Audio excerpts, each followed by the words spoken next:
우리 보미 선생님, 오늘 설교 말씀에 대한 어떤 인폼도 제가 드리질 않았어요.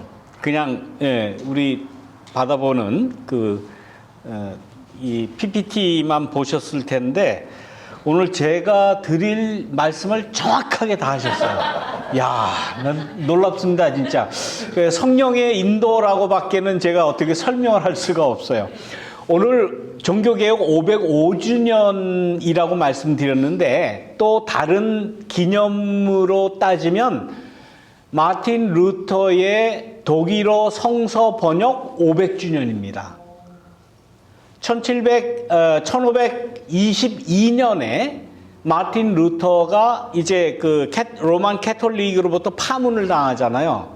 그리고 공개 수배를 당합니다. 저놈 잡아라. 그런데 이제 지금 제가 갑자기 또 이름을 까먹었는데 어느 공작의 그 성에 피해 가잖아요. 그 성 안에서 9개월 동안 신약 성서를 다 번역을 합니다. 독일어로. 참 놀라운 일이죠. 네.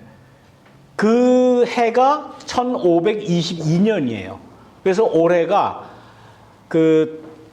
마틴 루터 독일어 성서 번역 500주년 기념 주일이기도 합니다. 그런데 왜 마틴 루터의 독일어 성서 번역을 기념하는가 하면 물론 그 전에 여러 가지 번역본이 없었던 것이 아니에요. 구약 성경은 히브리어로 쓰여졌고 신약 성경은 헬라어로 쓰여졌잖아요. 그런데 이것을 히브리어, 헬라어 다 사라진 이 언어를 알 수 없기 때문에 그것을 로만 캐톨릭에서 자기네들의 공용어인, 자기네들 언어라고 할 때는 신부들이, 사제들이 쓰는 그 종교적인 언어예요. 레티너도 지금 쓰지는 않지만 그 레티너로 다 번역을 했어요. 그 번역본을 불가타라고 해요. 불가타 역본. 불가타라고 그렇게 이야기하는데 불가타 역본을 보통 사람들이 알겠습니까? 몰라요. 아는 사람 아무도 없어요.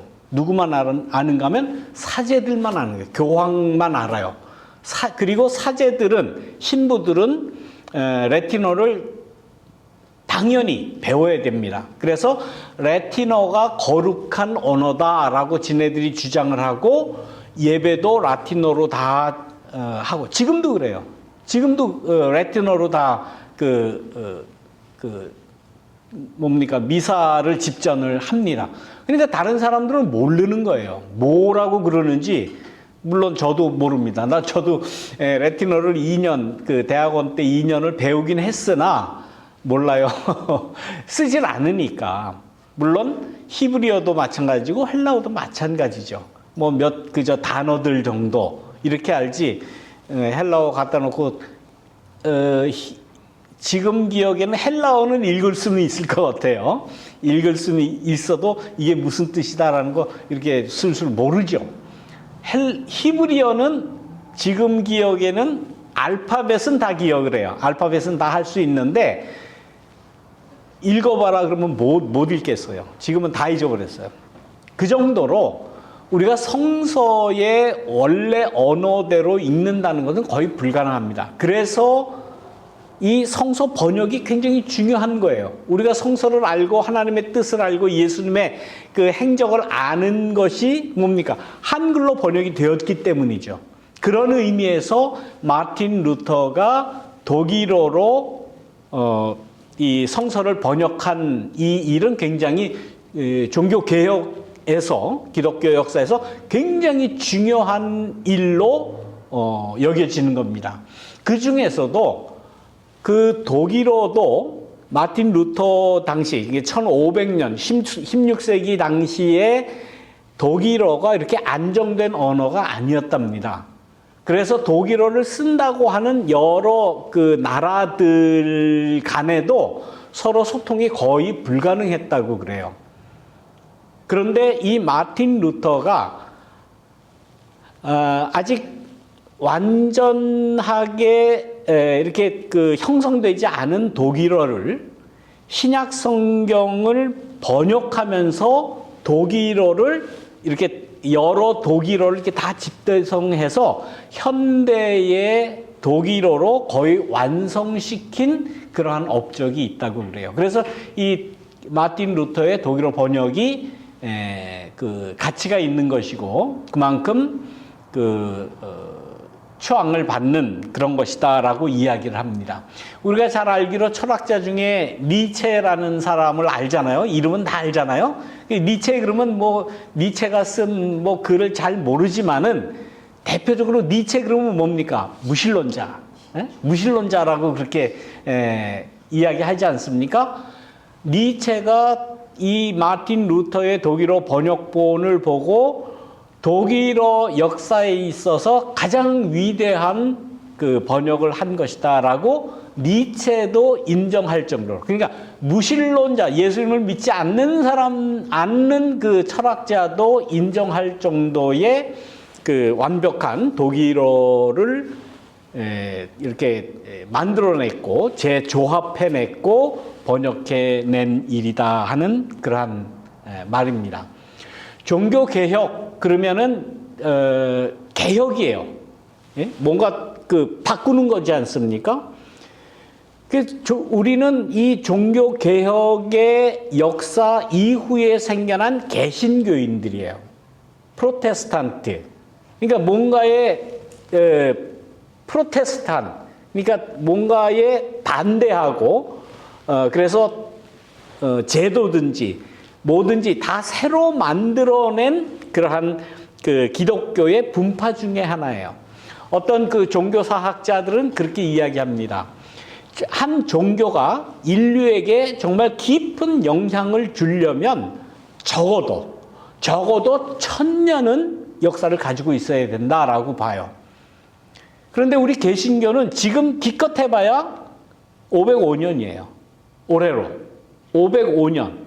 다시 말하면 그러나 이제 우리 그 캐톨릭 교회, 예수님의 그 도를 따르고 예수님 이후에 생겨난 그 교회를 받들고 예수님의 정신을 따르는 우리 개신교회는 캐톨릭 교회, 구교에 그냥 이렇게 붙어서 가는 거죠. 그 역사를 이렇게 빌려서 우리도 2000년이 됐다. 우리도 예수님 믿으니까 그렇게 이야기하지만 엄밀한 이 종교사학적으로 보면 500년밖에 되지 않은 거예요. 종교사학에서 이야기할 때 적어도 1000년은 그 역사를 가지고 있어야 인류 역사에 정말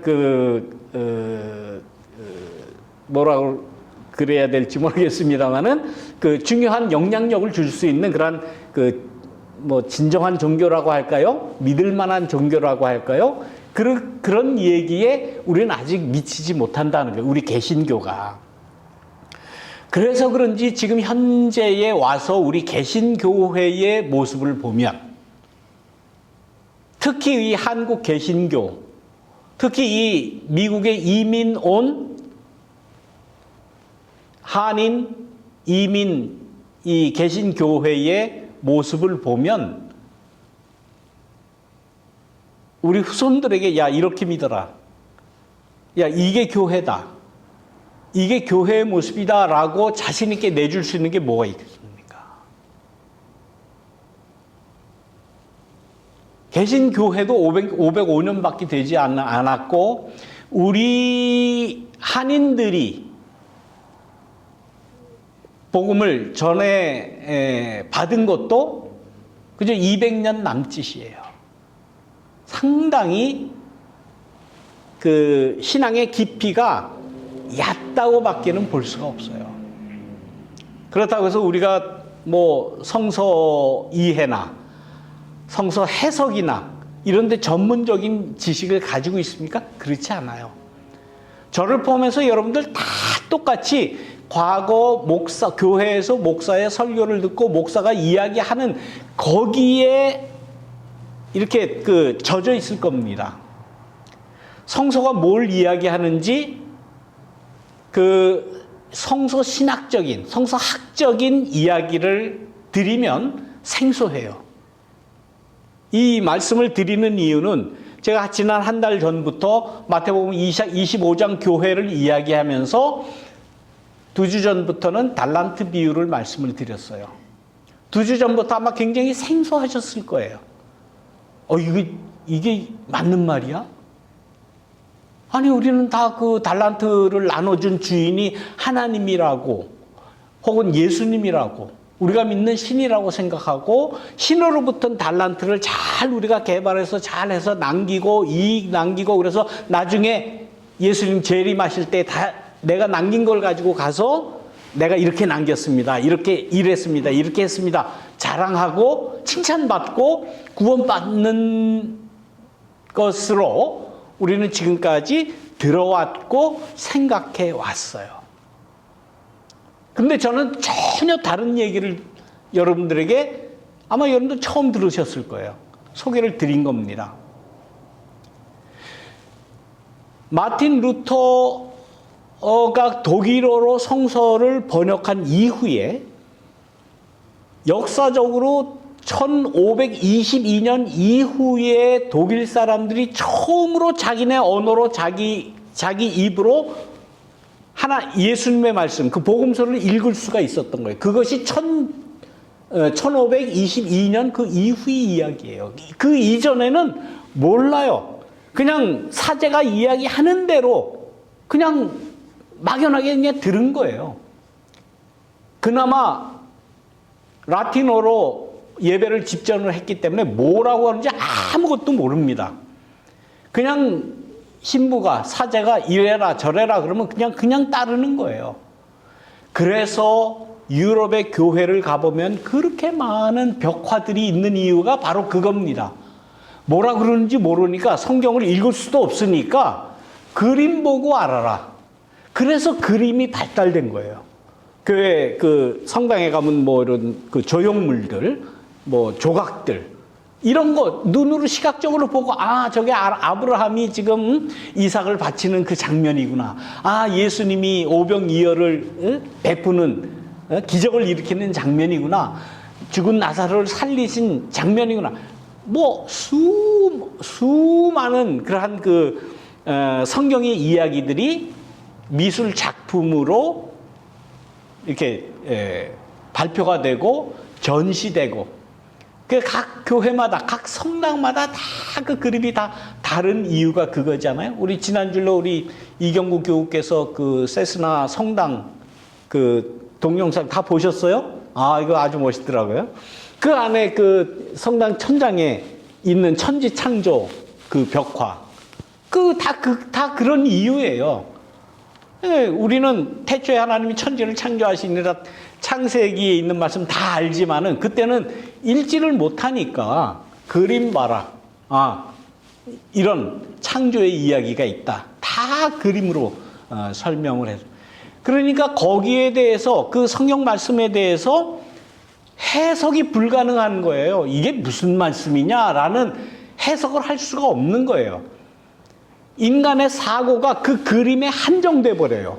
우리도 지금 저 창문에 스테인드 글라스 같이, 이게 진짜 스테인드 글라스는 아닌데, 플라스틱인데, 뭐 예수님 양 이렇게 데리고 있고, 뭐 십자가도 있고, 예수님 모습도 있고, 뭐 이런 겁니다. 이렇게 보면은 우리의 사고가 그 그림에 딱 꽂혀버려요. 더 이상 생각을 못 합니다. 저기 뒤에 가면 예수님 사진이라고 큰 사진 있어요. 노란머리 예수님. 말도 안 되는. 네. 그러니까 우리는 난 그래서 저걸 띄워버려야 돼요. 지금 예수님 그러면 예수님 난 알지. 코가 오뚝하고 서양 사람 같이 생기고 머리 이렇게 길고 노란머리고 약간 곱슬머리고 파마머리고 거기 이렇게 딱 꽂혀버려요. 그럼 예수님 그러면 딱 그 생각만 나는 거예요. 이렇게 하다가 보니까 과거의 중세 교회가 타락한 겁니다. 그래서 타락을 한 거예요. 사제가 이야기하는 것만 이야기하니까 우리가 종교개혁 그러면 뭐가 생각납니까? 면죄부를 너무 과도하게 팔고 중세 교회가 막대한 그 재산을 가지게 됐다. 뭐 전해진 이야기에 의하면 그 당시에 전 유럽 대륙의 3분의 2가 로마 교황청의 땅이었다고 그러잖아요. 그러니까 그 권력이 얼마나 크겠습니까? 로마 교황이 각 나라 왕들을 세울 때에 왕관을 이렇게 씌워주잖아요. 그 교황 앞에 가서 이제 왕관을 이제 수여받는데 교황이 발가락으로 발로 왕관을 이렇게 찝어서 이렇게 씌워줬다는 거예요. 그 정도로 교회의 권위라고 그럴까? 권세가 뭐 그야말로 하늘을 찌르는 거죠. 성찬 예식할 때도 보십시오. 여러분들 그 캐톨릭의 성찬 예식하는 곳 가서 아마 참석해 보셨는지 모르겠어요. 지난주에 제가 TV에서 Godfather라는 제가 그 Godfather 영화 깽영화를 좋아해서 그 보니까 거기에도 다 나와요. 신부가 성찬식을 할 때 어떻게 합니까? 그 떡을 기념하는 요만한 그 찹쌀로 만든 납작한 동전만한 그 떡을 이렇게 주잖아요. 신부는 손으로 줘요. 먹는 사람은 어떻게 합니까? 손으로 못 받아요. 예. 혓바닥 내밀면 그 혓바닥 위에 그 얼마나 더러워. 아니 그 신부는 뭐 손 가지고 뭐 똥을 안 닦았겠어요? 쓰레기를 안 주웠겠어요? 이게 말이 되는 얘기냐고요. 그 정도로 교회의 말도 안 되는 권세가 세진 거예요. 아직까지도 저러고 있어요. 아직까지도. 그래서 저는 물론 개신교회는 그렇게 하지 않지만은 우리는 공평하게 하잖아요. 또 코로나도 있고 그러니까 다 차려놓고 스스로 와서 하나씩 가져가십시오. 가장 민주적이고 가장 바람직한 그러한 성찬식의 방법이라고 생각을 해요. 옛날에 한국 교회에서는 성찬식 어떻게 했습니까? 목사가 다 가운 입고 뭐 여기다 하얀 이게 뭐 씌우고 성찬식 한다 그러면 뭐 큰 무슨 거룩한 예식을 하는 것처럼 또 장로님들 나와가지고 장로님들 중에서도 제일 그 수석 장로 둘이 나와서 그 장갑을 끼고 나오면 어때? 또 나와서 거기에서 또 껴 장갑을 권위 있게 보이게 하얀 장갑 끼고 그 다음에 그 볼을 또 이렇게 뭐 접어서 또 이렇게 놓고 그 다음에 뭐 떡쟁반 돌리고 다 권위적인 거예요. 그것이 예수님의 피와 살을 기념하는데 그게 무슨 필요가 있어요? 왜 더러운 그 사제의 손으로 떡을 집어서 혀에다 얹어 주느냐고요. 모든 게 다 그런 거예요. 모든 게. 그래서 종교 개혁이 일어난 겁니다. 마틴 루터의 종교 개혁 이후에 그런 것을 다 올바로 하나님의 뜻대로 예수님의 사랑의 그 준칙대로 바꿀 수 있었던 가장 중요한 그 시작이 어디에서 시작되느냐? 말씀을 모든 교인들이 스스로 읽고 스스로 해석할 수 있는 데서 시작되는 겁니다. 여러분들 다 읽잖아요. 한글 성경 다 있잖아요. 한글 성경에 대한 해설서도 다 있잖아요.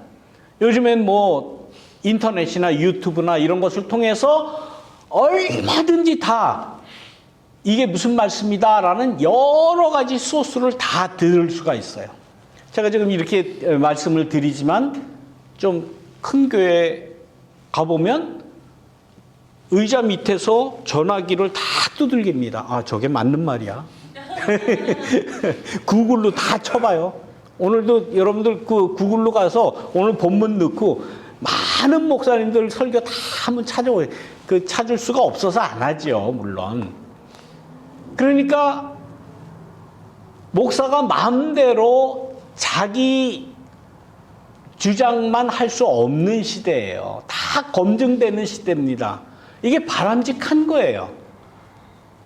왜냐하면 사제가 일방적으로 이 설교는 일방적인 선포 아닙니까? 뭐 협상을 해서 뭐 이렇게 얘기할까요? 저렇게 할까요? 이렇게 하는 게 아니잖아요.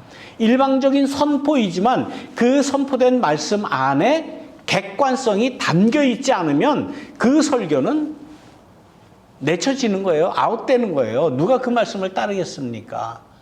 그러니까 목사들도 사제들도 함부로 엉뚱한 얘기를 할 수 없는 시대가 돌아온 겁니다. 이게 바람직한 거예요.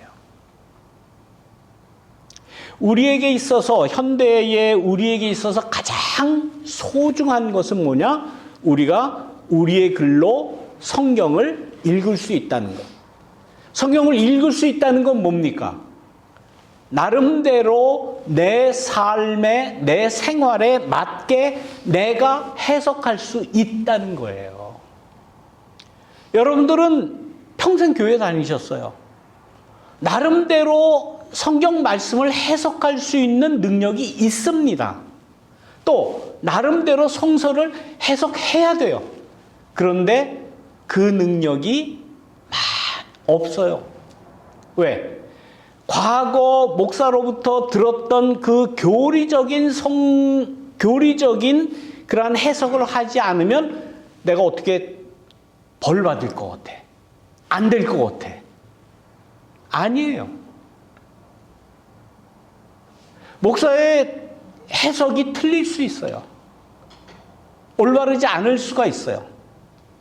또 한편 과거에 그 교리만 강조하다가 보면 성경의 말씀은 없어지고 교리만 나타나는 경우가 대부분입니다. 이제는 그런 것을 다 나름대로 해결할 수 있는 능력이 있어야 되지 않겠습니까? 평생 읽어왔는데, 평생 교회 다녔는데, 종교개혁 500주년을 우리가 맞이하는 그러한 교인들인데, 그런 능력 정도는 우리가 가져야 되지 않겠는가. 그러나 모든 그 성서 해석에 있어서 이미 우리가 가지고 있던 전이해, 좀 어려운 말인데 전이해라고 하는 것, 이미 내가 머리에 꽉 가지고 있는 것, 그것이 대표적으로 교리일 수 있어요. 교리의 시각으로 성서를 바라봅니다. 또 구체적으로는 우리가 다니던 그 교회의 목사님의 말씀에 의해서 성경을 보는 거예요. 성경 그 자체를 보지를 않아요. 볼 능력이 없어요. 그런 능력을 키우지 않았기 때문에. 그러나 이제는 그런 능력을 키워야 된다. 그런 능력을 우리가 가져야 된다. 그 성서를 성서 나름대로 우리가 읽고 올바로 해석할 수 있는, 마음대로 내가 그렇다고 해서 여러분들 우리 마음대로 해석하자 그래서 엉뚱한 얘기하면 안 되겠죠. 가장 중요한 기본적인 첫째 원칙이 뭔가 하면 성서 안에서 성서를 해석하는 방법이에요. 성서 안에서 성서를 해석하는, 이게 무슨 말이냐? 예를 들면 지금 우리 마태복음 25장 교회를 제가 말씀을 드리면서 달란트를 나눠준 그 주인은 지금까지 우리는 하나님이라고만 생각을 했어요. 왜? 사제들이 그렇게 해석을 해줬으니까, 목사들이 그렇게 해석을 해줬으니까 그런 줄 아는 거예요. 그런데 그런 생각을 이젠 좀 벗어버리고 마태복음 25장 달란트 비유를 다시 보세요. 다시. 눈을 씻고 내가 한글을 잘 읽는 사람이니까 다 읽으면 이해하니까 보세요. 거기에 주인이 하나님이라는 뭐 예고나 지시나 없어요. 하나님이라고 볼 수가 없어요. 거기에 주인에 대한 설명이 뭐가 나옵니까? 그 한 달란트 땅에 파묻은 종이 나중에 이야기하잖아요. 당신은 굳은 사람이다. 강직한 사람이다라는 게 아주 센 사람이다. 심지 않은 데서 거두고 뿌리지 않은 데서 취하는 그런 사람 아니냐. 그 주인의 성격을 이 셋째 한 달란트 받은 사람은 그렇게 표현을 해요. 그 표현에서 어떻게 하나님을 우리가 유출을 해낼 수가 있겠습니까? 그런데 그 한 달란트 받아서 땅에 묻어놓은 이 종이 당신은 굳은 사람이고 뿌리지 않은 데서도 거두고 심지 않은 데서 거두는 사람이다라는 이 말을 그 주인이 부정하지 않아요. 야, 내가 왜 강직한 굳은 사람이냐? 내가 왜 씨 뿌리지 않은 데서 거두고 뿌리지 않은 데서 취하는 사람이냐? 아니야, 나는 그런 사람 아니야라고 이야기하지 않는다는 사실이에요. 뭐라 그럽니까? 그래? 그렇다면 이자놀이라도 했어야 되지 않느냐라고 이야기를 해요. 주인이 자기의 입으로 야, 이자놀이라도 해라. 이게 과연 역사적으로 올바른 말이겠습니까? 하나님의 말이겠습니까? 하나님이 이자놀이 하는 사람이에요? 하나님이 야, 고리라도 받아서 이득을 취해라. 나중에 한 달란트 받은 사람 거 뺏어서 뭐라고 그러니까 5달란트 받은 사람에게 주라고 그랬잖아요. 잘 사는 놈은 계속 잘 살게 하고 내 뜻대로 행하지 않는, 이익을 남기지 않는 그 마지막 한 달란트 받았던, 그래서 땅속에 숨겼던 놈은 계속 가난하게 살아라. 저 어두운 데 가서 슬피 울며 이를 갈미 있을 것이다. 저주에 가까운 이야기를 해요. 그렇게 저주에 가까운 이야기를 하는 주인을 하나님이라고 봐야 될까? 저는 그렇게 봐지질 않아요. 어떻게 하나님이 그런 분을 하나님이라고 우리가 해석을 할 수 있냐? 이건 해석의 문제입니다. 해석의 문제예요. 이 마지막 한 달란트 받은 이 종이 왜 땅에다 묻어놨을까? 한 달란트 받은 이 종은 그 이전에 그런 일을 많이 했던 사람일 것이 분명해요. 왜? 그렇지 않으면 한 달란트 못 받았으니까. 한 달란트가 어마어마한, 한 사람이 20년 동안 벌어야 되는 양의 가치라고 지금 말씀을 드렸지 않습니까? 어마어마한 그런 가치예요. 그 한 달란트, 물론 5달란트, 2달란트보다는 적지만은, 그러나 주인이 한 달란트 맡길 때는 한 달란트 받은 그 종이 나름대로 주인에게 크레딧을 가지고 있었을 거예요. 그 전에 잘 주인의 돈을 불렸고 잘 주인의 뜻대로 해서 남겼을 거예요. 그러니까 이번에도 또 맡긴 것 아닙니까? 그런데 마지막 한 달란트 받은 이 종이, 성서에는 표현이 되지 않았지만은 그 구조, 주인이 나에게 돈을 맡기고 내가 이것을 수단과 방법을 가리지 않고 다른 사람에게 뭐 빌려주던 뭐 장사를 하던 뭐를 하던 했던 그 관계에서 올바르지 않은 일이, 부정적인 일이, 다시 말하면 인간 사회에서 벌어지고 있는 이 경제 제도의 모순이 분명히 있다는 걸 알았을 거예요. 이러한 경제적인 모순을 이제는 그쳐야 되지 않겠나. 내가 할 수 있는 일이 뭐야? 내가 뭐 제도를 고치겠어? 뭘 하겠어? 그냥 땅에 묻자. 그리고 원금 그대로 주인에게 돌려주자. 라고 해서 한 달란트를 땅에 묻어 두었을 것이다. 이것은 달란트를 준 주인이나 받은 종이나 이 둘만의 관계가 아니라는 거예요. 그 당시 사회의 경제 제도, 경제 체제, 경제 윤리, 이런 것들을 다 계산해 넣어야 이 말씀을 우리가 온전히 해석할 수 있는 것이 아닌가 라는 추론을 할 수밖에 없는 겁니다.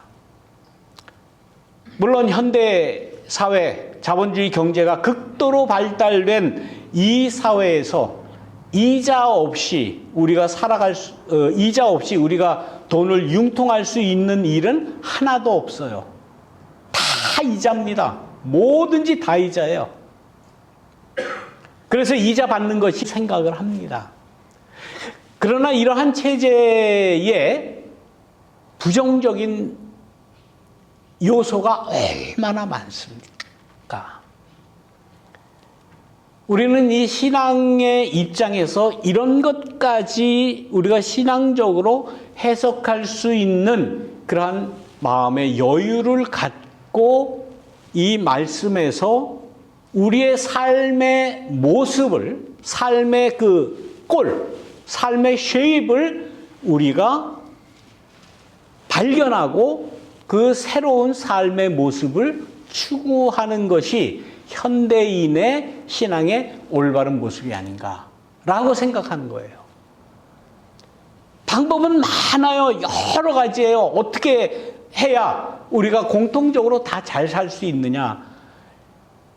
잘 사는 놈은 너무나 잘 살고 못 사는 사람은 아주 그냥 찌르게 못 살고, 이러한 나라 간에도 인간 간에도 한 나라 안에서도 이러한 빈익빈 부익부의 이 문제를 어떻게 해결할 수 있느냐라는 그러한 힌트를 이러한 말씀 해석에서 얻을 수 있지 않겠나. 복잡하죠, 지금 머리가. 예? 복잡하죠. 이해가 안 되죠. 예, 안 되실 거예요. 그러나 우리는 그런 것을 계속 추구해 나가는 게 현대 마틴 루터 종교개혁, 우리가 성서를 읽는다면은 우리에게 주어진 책임이에요.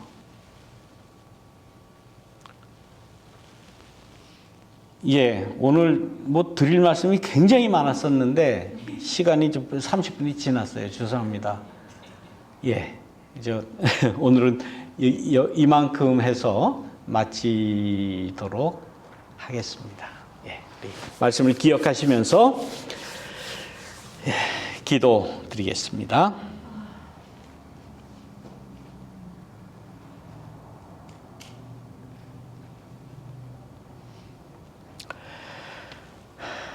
우리가 책임적으로 이 세상을 살아갈 수 있는 그러한 지혜와 용기를 허락하여 주시옵소서.